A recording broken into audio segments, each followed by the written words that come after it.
Hello everybody, it is Not So Pastel here, unfortunately, and today we are back playing Do Not Take This Cat Home. You're walking. Right, of course. It's the first time in a while that you felt like going out. And you're actually glad that you did. The weather is absolutely perfect today. That's a good sign, right? Maybe your luck is finally starting to turn around. You tentatively allow yourself to feel excited for the possibilities of where you could go or what you could do. Maybe even who you could meet. You're so deep in thought that you almost missed it. Meow. Huh? What was that? Curiosity guiding your steps, you follow the sound to the entrance of a lonely alleyway. Sunlight only just manages to reach down in between the tall buildings on either side. You timidly enter the alleyway and walk forward, the loose gravel and scattered debris on the ground softening your steps. Finally, the sound source comes into view in the warm, almost ethereal light of the valley. At the end of the valley, in a big cardboard box, is a cat. Huh? Guess that should have been obvious. It's an interesting looking cat. Its pretty yellow eyes shine like gold among the dark sea of its black fur. It puts its front paws up on the edge of the box and looks up at you. So, you look so familiar, right? Then again, it is a cat. Not many different ways for a standard black cat to look after all. This one sure is a cutie though. Just look. It's not glaring at you or hissing at you for getting this close like other strays have in the past. It's just sitting there patiently, waiting for you to do something. Take it home.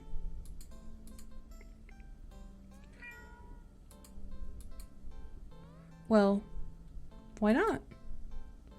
Right?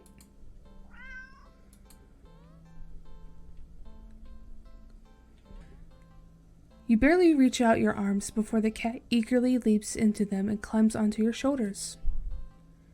It butts its head into your temple, nuzzling against it. Purr, purr, purr. Hee hee. You can't help but smile at the cat's enthusiasm. Let's get you out of here, yeah? Purr. I need to stop doing that. On the way home, you briefly consider getting cat food. But that would be a waste of time. You shrug at the odd feeling and move on. You live in a modest apartment. 1 bedroom, 1 bathroom, you living alone in it. So it feels weird having another living being inside it after so long, even if it is just a cat. After locking the front door and placing the cat on the floor, you wait for it to walk away and explore the new environment. But it simply sits and looks up at you expectantly. Let's do something with the cat. Like what?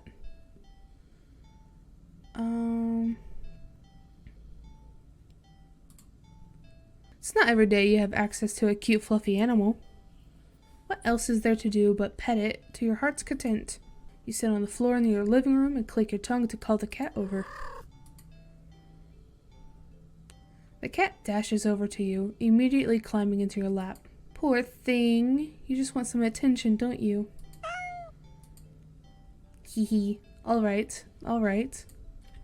You carefully pet the cat. A rub behind an ear, a scratch under the chin, a smooth sweep along the back. Purr, purr, purr, purr, purr, purr, purr. Heh, good. You keep petting the cat in your lap, enjoying this bonding time together. But the cat starts to get restless after a while. Let's do something else.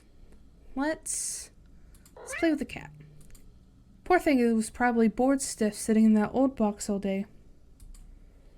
Just watching crowds of people walking by them, ignoring them. Can't just leave them alone as soon as you're home. A little interspecies socializing won't kill you, right? Aw, you just want some attention, don't you? Wanna play? Huh? Hee hee. Okay then. What to play though? Look for some yarn. Let's do some yarn. If every movie and cartoon involving cats that you've watched since childhood is to be believed, then you can deduce with almost absolute certainty that cats frickin' love yarn. Probably.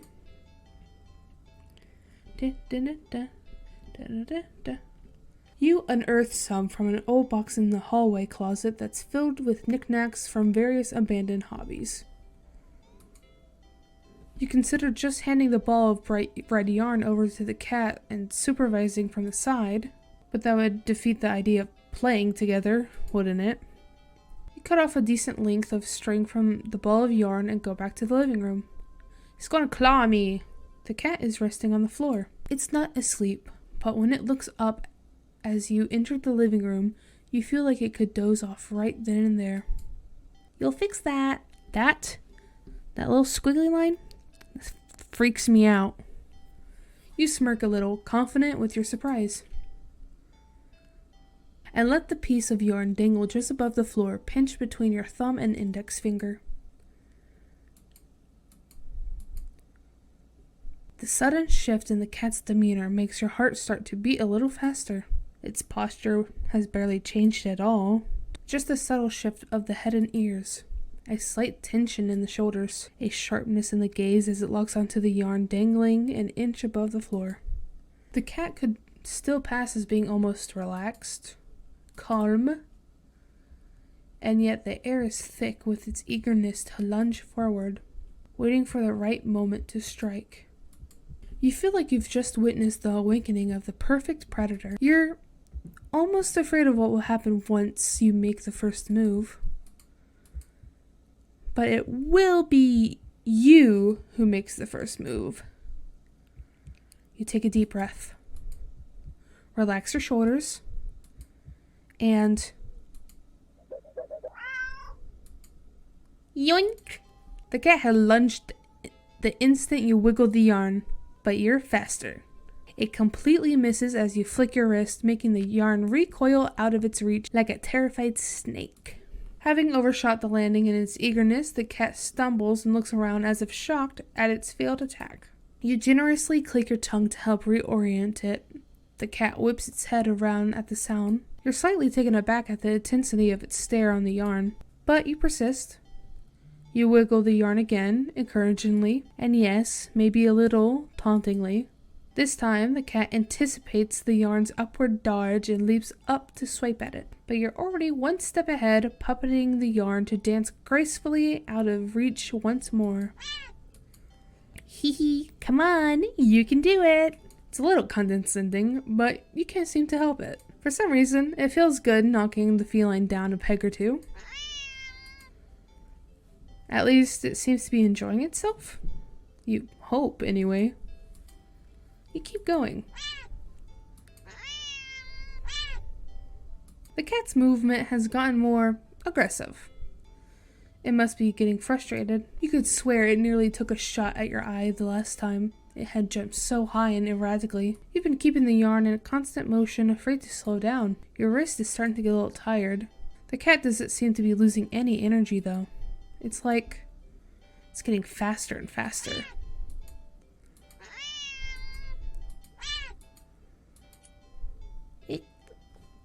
It got me! Your wrist finally cramps sharply, making you lose control of the yarn's motion as the tip of it brushes lightly against your stomach. Slash. Pain rips low across your torso. Into your torso. Blood pours out of your mouth. In a daze, you look down and see red blooming slowly along the bottom of your shirt around the tears in the fabric. You watch as long, thick ropes of something pouring out from under your shirt into a bloody heap on the floor at your feet. A single red streak rope still hangs from you, connecting you to all that mess. Are those your... You crumble to the ground and topple over onto your side. Your vision has gone blurry, but...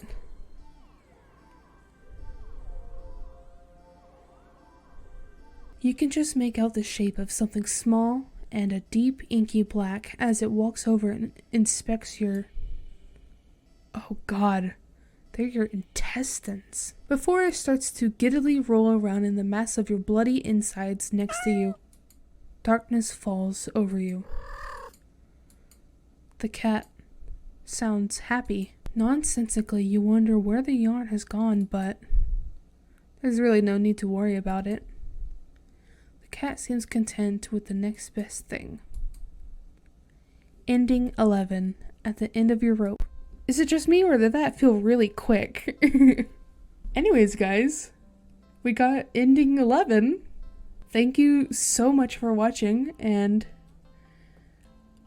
I guess I'll see you next time. Bye, guys. Need be serious. Need be serious. Okay.